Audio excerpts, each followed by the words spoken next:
We all talk about the best fight and the best. That's not the best fight and the best, but it's a fight. There's a demand for it. Disgraceful. I'm gonna stand in your corner. You must be mad. You must be mad. There's a demand for it from the public because of their history. So that's why it's selling so well and doing so much business. How do I see it playing out? I don't know if Conor can give away the weight. I don't know. I hope he can. Sure. Here's a polished and engaging rewrite of your text, maintaining all the key details and drama while improving clarity and flow. Warren slams Eubank Jr. versus Conor Benn. Fight as a disgrace to boxing. Frank Warren isn't pulling any punches when it comes to the upcoming clash between Chris Eubank Jr. and Conor Benn. Despite the fight gaining traction due to the heated family history between the two camps, Warren calls it a disgrace. You must be mad. I would never be in your corner. You're a disgrace. You're smashing an egg in someone's face, and then you're trying to justify it. There's no Race to boxing and questions its legitimacy as a sporting contest. He's particularly skeptical about whether Benn can even make the agreed weight and casts doubt on the authenticity of the entire event, calling it more of a commercial circus than a real fight. In Warren's eyes, it's just cashing in on past drama rather than showcasing genuine competition. Adding fuel to the fire, Chris Eubank Sr. has also voiced strong opposition. In a recent interview, he blasted the fight, calling it all wrong, and describing Conor Benn as a disgrace. Pointed to whether I'd say it in the public domain, but I don't think he's. I don't think the idea about weight classes is. Eubank Sr. made it crystal clear he would never be in Benn's corner, likening Benn's actions to smashing an egg in someone's face and then trying to justify it. He's appalled, stating flatly, there's no excuse for that kind of behavior. Simon Jordan has backed Eubank Sr.'s stance, echoing the sentiment that Benn has completely overstepped the mark. Jordan also questioned whether the obsession with spectacle in modern boxing has overshadowed the importance of weight classes. He admits he might hold back in public criticism at times, but when it comes to Eubank Jr.'s concerns about weight, it'll be that much of an issue, the weight. But again, listen, I'm not disrespecting Chris Eubank Sr. Let's into the game, and he's going to worry about his son. Do you know what I mean? And rightly so. But I don't think he's in that. But put it this way, I think if he was in that much of a disadvantage, everyone would be picking Eubank, wouldn't he? And I've seen people quite split on it. A lot of people are picking Benn. So he believes they're entirely justified. His blunt assessment hits a nerve. Has boxing lost its way? Meanwhile, former world title challenger Stephen Smith offers a more balanced take, though not without criticism.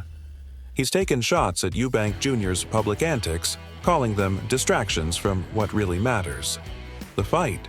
Smith believes the focus should be on the action in the ring, particularly praising Eubank Jr.'s camp and the intensity brought by trainer Jonathan Banks.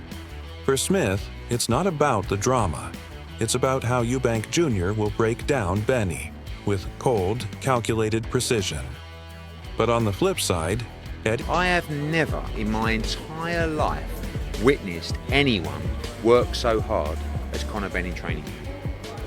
And if Conor Benn loses, and I don't believe he will, you can look yourself in the mirror and say, I've done absolutely everything I can to win this fight. And he will win this fight. And he will knock Chris Eubank out inside 4 rounds. That is my prediction. Hearn is all in on Conor Benn. With explosive confidence, Hearn dismisses the critics and doubles down on Benn's chances. To Hearn, this isn't just a grudge match. It's Benn's moment of violent glory. He believes Benn won't just win, he'll destroy. Eubank Jr. boldly predicting the fight won't go beyond 4 rounds. According to Hearn, Eubank simply won't survive the onslaught. So the stage is set, the tension is electric, and the opinions are deeply divided. The question now is simple. Is this a circus act fueled by old grudges, or a defining war between 2 fierce competitors? Absolutely. Here's a dynamic and polished rewrite of your text. And that's something that you say behind closed doors. I'm not sure it's something to discuss in the media. Is he likely, it doesn't sound like it, is he likely to change his mind? Does Chris Eubank Jr., your fighter, want him in his corner? He wants to win the fight.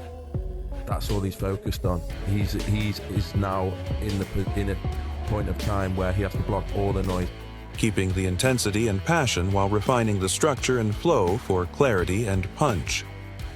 It's not just a fight, it's a war of narratives.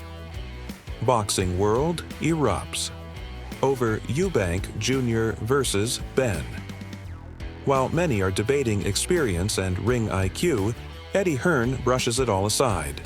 Win or lose, he believes Conor Benn will earn respect, but Hearn isn't betting on survival. He's predicting domination. In fact, he says Benn won't just beat Eubank Jr., he'll demolish him. That confidence, he insists, isn't hype, it's conviction. But the drama doesn't end in the ring. Promoter Ben Shalom. From that, his son, yeah, should probably not be dropping at this stage to go down to 160. It was meant to be 157 for the original. It's probably why the weight is such a big thing for him on that. But he's also making a bigger point of Conor Benn shouldn't be coming up 2 weights to fight my son. Like he's making a clear point that no one should really be letting this happen, and without offending and upsetting everyone. And I'm working the show, and I'm really looking forward to it. He's probably not Unleashed. A furious tirade against Chris Eubank Sr., calling his public criticism of his own son an absolute disgrace, not just to boxing, but to fatherhood.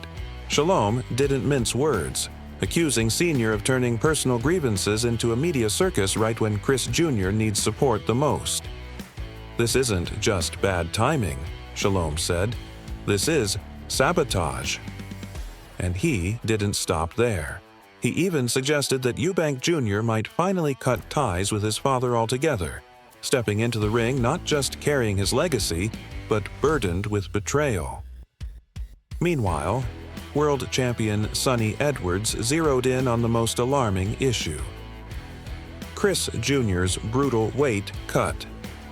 Dropping to 160 at this stage? Reckless. Yeah, I think it's a mismatch on paper. Of course it is. It's a fella that won a British title at welterweight, who hasn't boxed for a long time, against a faded world-class middleweight. So I haven't really got any interest, to be honest. Egg slap not get you excited for us? Not really, no. I'm not really an excitable guy. Edwards warned. And let's not forget, the original catchweight was 157. The goalposts have shifted, and it's only making things murkier. But Edwards didn't let Benn off the hook either. He slammed the decision to let Conor Benn leap up 2 full weight classes, just to make the fight happen. To me, that's not bold. It's borderline dangerous, he said. The entire event, Edwards claims, feels like a high-risk gamble wrapped in hype. And while he doesn't fully back Eubank Jr., he admits he's not wrong either. Then came the bombshell from Dave Allen, and he didn't hold back. He tore into the very foundation of the rematch, branding it a complete embarrassment to the sport. This isn't boxing, Allen declared. It's a cash grab, disguised as a legacy war. He mocked the narrative of a welterweight who hasn't even conquered his division, facing off with a middleweight hanging on to relevance. This isn't a clash of titans. It's a side